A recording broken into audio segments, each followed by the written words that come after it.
You will hear a conversation between two flatmates, Craig and Don, who are looking for a third person to share their flat. First, you have some time to look at questions 1 to 5. In the exam, you would have 25 seconds to look at the questions. Pause the recording for 25 seconds now.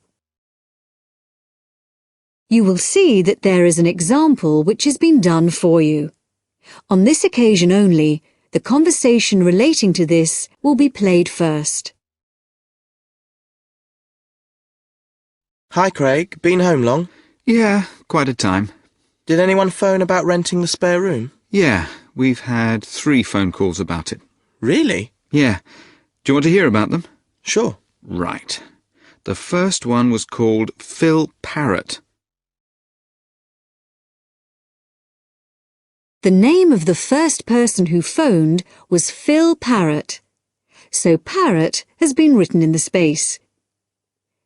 Now we shall begin. You should answer the questions as you listen, because you will not hear the recording a second time. Listen carefully and answer questions 1 to 5. Hi, Craig. Been home long? Yeah, quite a time. Did anyone phone about renting the spare room? Yeah, we've had 3 phone calls about it. Really? Yeah. Do you want to hear about them? Sure. Right. The first one was called Phil Parrott. Uh-huh. He's a teacher. He's just qualified and he teaches sports. Okay. Actually, I'm not sure about him. He certainly sounded energetic, but he asked lots of questions about whether we smoked and what sort of food we cooked. Yeah. I mean, we don't exactly live on pizza and chips and takeaways. Well, not quite, but... But he might be a bit too health-conscious to really fit in with the sort of life we lead. Yeah. And he asked a lot of questions about the room. He said he needs a big room because he's got lots of sports equipment. Well, that's okay. The room's quite big, but I'm not so sure about him. What about the second one? He was called David Spencer. Spender? No, Spencer. C-E-R. He works at Cooper Long. You know, the big company on Broad Street. He said he was a lawyer. Oh. I'd have thought in that case he'd be earning enough to rent his own place. I wonder why he wants to share a flat. Well, he didn't say. He's quite a bit older than us. He did say he's just moved down here from the north of England. He seemed very quiet, actually. Maybe he wants to meet some new people. I got the impression he was a hard-working kind of person who doesn't go out all that much. Right. But he sounded okay. Oh, one thing, though. He said he wouldn't be staying in the flat at the weekends, so he wants to pay reduced costs for gas and electricity, because he's only here 5 days out of 7. Oh, I'm not sure about that. What do you think? Well, I suppose it's fair, but it all sounds a bit complicated. Before you hear the rest of the talk, you have some time to look at questions 6 to 10. In the exam, you would have 25 seconds to look at the questions. Pause the recording for 25 seconds now. Now listen and answer questions 6 to 10. Anyway, there was a third person, Leo Norris. Yes? He's an engineer. Oh, yeah? And he's about our age. Right. What did he sound like? Well, actually, he was really funny. I couldn't stop laughing when I was talking to him. He said he was very lazy and never got up until noon at weekends, and I said that wouldn't be a problem here. No, certainly not. But actually, I suspect he was joking when he said he was lazy. I think he lives life as it comes. He's certainly not competitive or stressed, but he likes cycling and things like that. He sounds like an outdoor type. Anyway, I thought he sounded as if he'd fit in. He wanted to check if there was somewhere safe for his bicycle. That's not a problem. No, he can leave it in the garage with my car. So did you get his contact details? Yes, he left his mobile number. It's 0777 687 2433. And does he want to move in straight away? Well, he's paid his rent in his present place up to the 31st of September, but he said that if possible he'd like to move in a bit before then. He said the 28th of September. And he was okay about the rent? Yeah, he said it was fine. Right. So shall we give him a ring and see if he wants to come round and...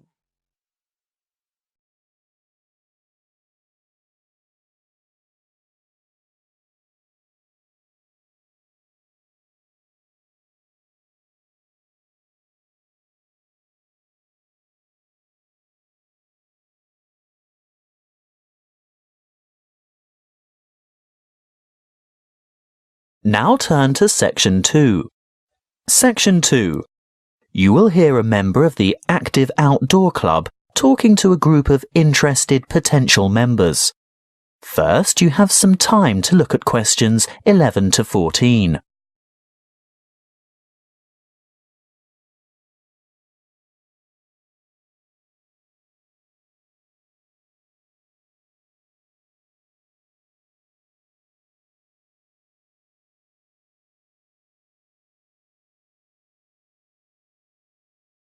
Listen carefully and answer questions 11 to 14.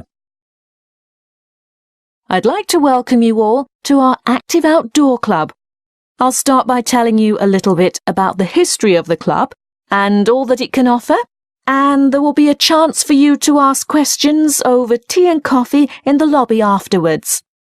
You'll also be able to pick up pamphlets from the table at the back of the hall, and if you wish to purchase any of our products, Bill will serve you at the front counter. As most of you probably know, the club was founded by Nick Noble about 30 years ago. He thought of placing an advertisement in the local newspaper or erecting a billboard somewhere, but it was the radio that he decided on to reach the most people. You know, other people who might be interested in outdoor pursuits. Just basic activities like walking or tramping. Anything active that could take place in some of the beautiful outdoor settings that this country has to offer. Nick was overwhelmed by the response he got, and the club soon grew from a dozen or so friends and enthusiasts to around 200 members 20 years ago, and steadily since then to reach a membership of over 2,500 now. You don't have to be a hardened athlete or extreme adventurer. On the contrary, it's a group that encourages friendship and fellowship through social and recreational activities. The club tries to cater for all levels of maturity and both genders. In fact, anyone who has the physical ability and a moderate level of health and fitness to participate in open-air activity on a regular basis. I think our youngest member is a 5-year-old boy and our oldest member is a 75-year-old man.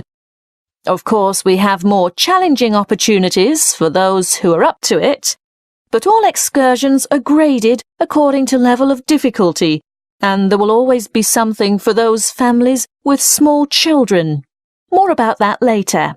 I'm sure you realise that it's part of the focus of the club to ensure that our natural environment is kept as pristine as possible.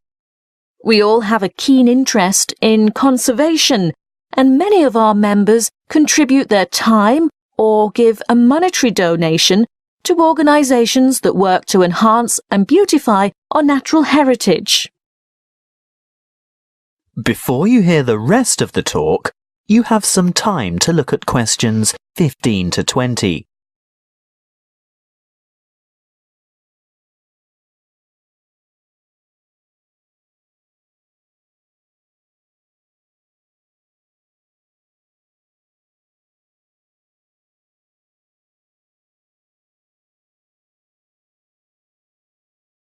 Now listen and answer questions 15 to 20. OK, now going back to the grades of activity, first of all, tramping. This is very popular with singles and couples without children, but is certainly not restricted to those groups. Tramping is arranged for Tuesdays and Saturdays throughout the year. Most tramps are of a duration of 3 to 5 hours, depending on the weather and the terrain, and of course the time of year. You would need to check the newsletter or the website to find out place and time, and if you wish to participate, phone the coordinator who can give you more information. I'll move on now to walking, which is very popular with families, but open to everyone.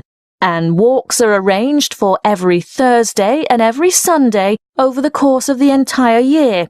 Walks last no more than 3 hours, although the Thursday walks might be shorter. And again, you would have to check the newsletter for details of the time and area to meet and get in touch with the walking organiser to confirm your participation. Now, the Wanderers are what you might call a subgroup of the Active Outdoor Club. This group was set up to cater for the less active, more elderly, or families with very young children who still want to enjoy the great outdoors, but without quite so much exertion. Bear in mind that the length of these activities is variable, but we're always home before dark. Any member of the club is welcome to join in their activities on a Sunday, which include visiting some of our more beautiful parks and botanical gardens, beach walks, picnics, and even boat trips to visit some of the small islands off the coast. Often guided tours can be arranged if there is enough interest. If you'd like to see what the Wanderers are up to, check the website and then phone the leader for more information. I'll bet you're all ready for that cup of tea now. But before I finish, I really must mention something that can be a lot of fun. A great opportunity to form new or strengthen existing friendships, and a chance to explore a part of the country that you may never have seen before. These are our mystery weekends. The committee puts a lot of time and effort into the organisation of these weekends away, not only for health and safety reasons, but also to ensure that everything runs smoothly and everyone has a good time. There will be a charge to cover travel and accommodation costs, but apart from that, it's an affordable and exciting weekend away from the city. For more information, call the chairman of the committee. You'll find his phone number in the newsletter. So, that's all I have to say at this point. Please enjoy the refreshments, chat with the others, and feel free to ask questions. All the committee members are wearing large red name badges, so they're easy to find. That is the end of section 2. You now have half a minute to check your answers.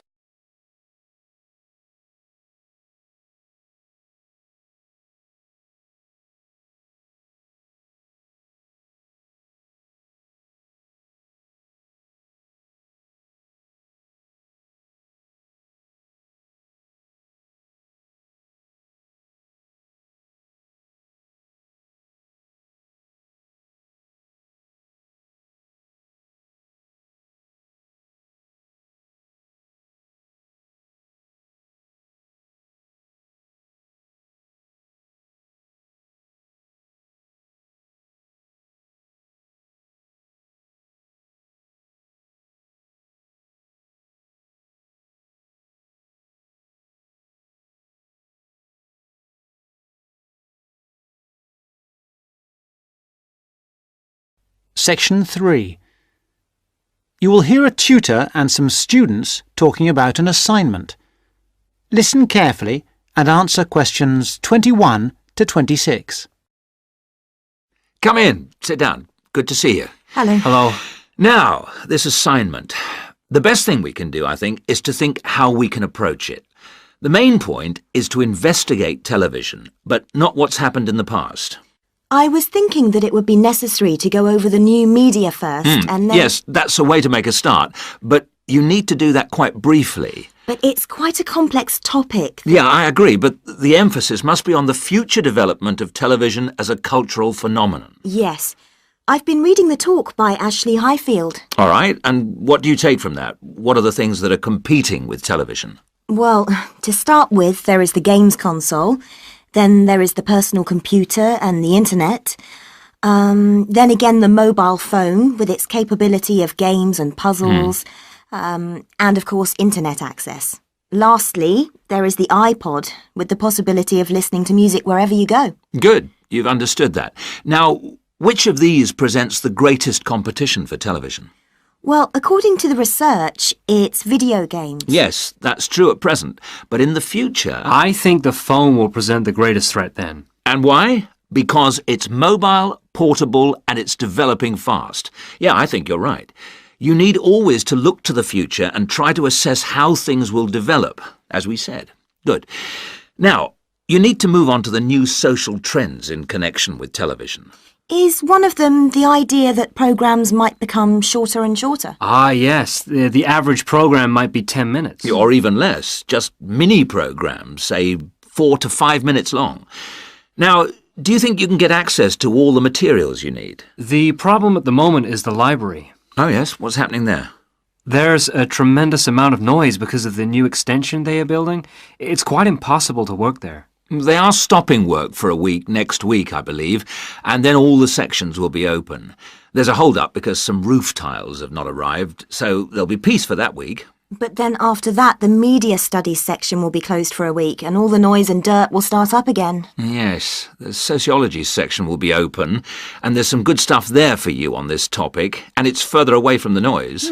Yes, I don't think the sociology section is affected at all, and neither is the journal section. No. Obviously, they're rotating the closures, and it was sociology's turn to close for a week last term. I think we should make a complaint. Yeah, I think you should. I've had a word with the library staff. They are very sympathetic, but... They are affected by these works just as we are. If I were you, I'd make a complaint directly to the premises committee. They only meet once a year, but in fact I know they're having a meeting next Tuesday. You might like to make contact with them, but don't say that I suggested this. Yes. But the Students' Union might be better, since they are independent of the university. That's true, but I can't imagine that people haven't already approached them about this. Let's try the premises committee. Good idea. Why not? OK. Now, don't forget I need a copy of your dissertations by email and 2 copies in print, that is, on paper. If you give the reprographics office 24 hours' notice, they'll make copies for you. And if you give them my details, they'll send those copies directly to me. They won't send copies to you, so you'll need to take your own copy personally from them. Good. Any questions?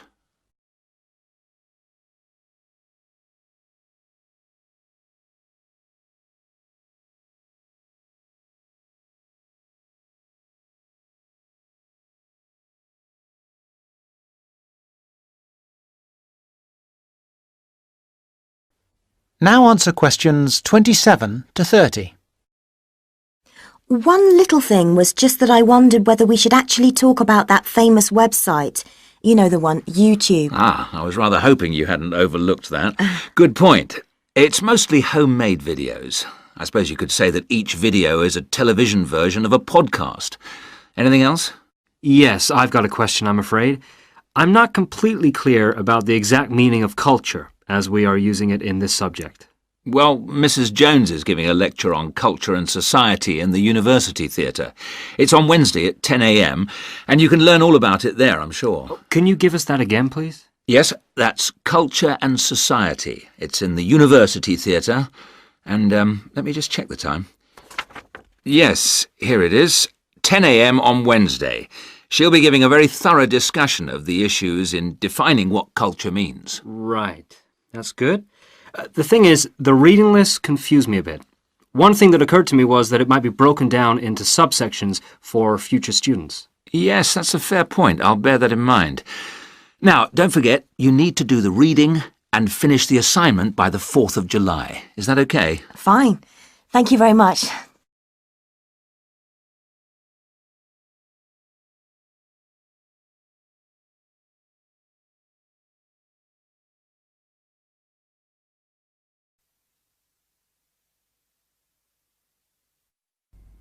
Now turn to Section 4. Section 4.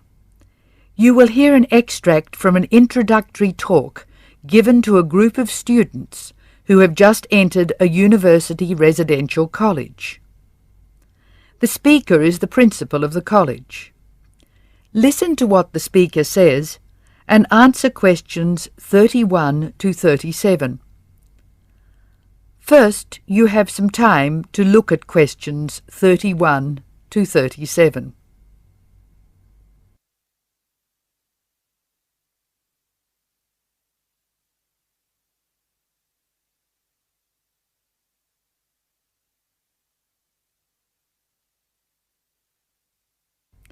Now listen carefully and answer questions 31 to 37.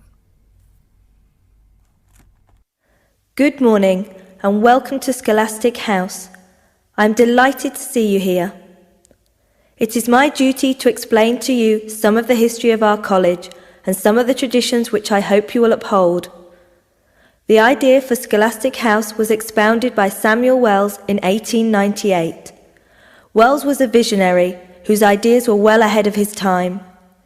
He wanted a college which would encourage friendship between people of different races and nationalities. Wells died in 1900 before he could see the college in action. Scholastic House finally began operating in 1903 with 10 students. Those students came from Asia, Europe and the Americas. At that time, Scholastic House accepted only male students, although it has been co-educational since 1963. 9 of these foundation students went on to lead illustrious lives. The only exception died tragically on his way home from Scholastic House to Sarawak. He had only recently graduated with an honours degree in law, and he was robbed of a brilliant future. The other 9 students, as I said, led very fulfilling lives. 3 became political leaders, 3 became doctors. Perhaps the most famous graduate became a university teacher and was responsible for the introduction of modern teaching training methods in his country. 2 of the original group became senior engineers and went on to deeply influence the way the water systems of their country were exploited.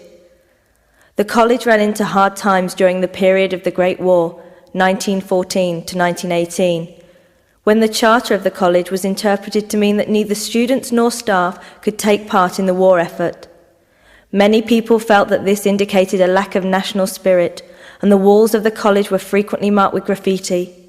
Meantime, outside the college, tens of thousands of young men went away to fight in Europe, never to return.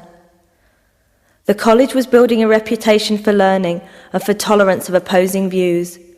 Scholastic House debate and discussion nights were open to the public in 1927 and have been available to anyone who wishes to attend ever since. It is a proud tradition of the college that any view may be expressed, provided that it can be defended intellectually. Over the years, topics which were controversial at the time have been discussed and debated. Now look at questions 38 to 40.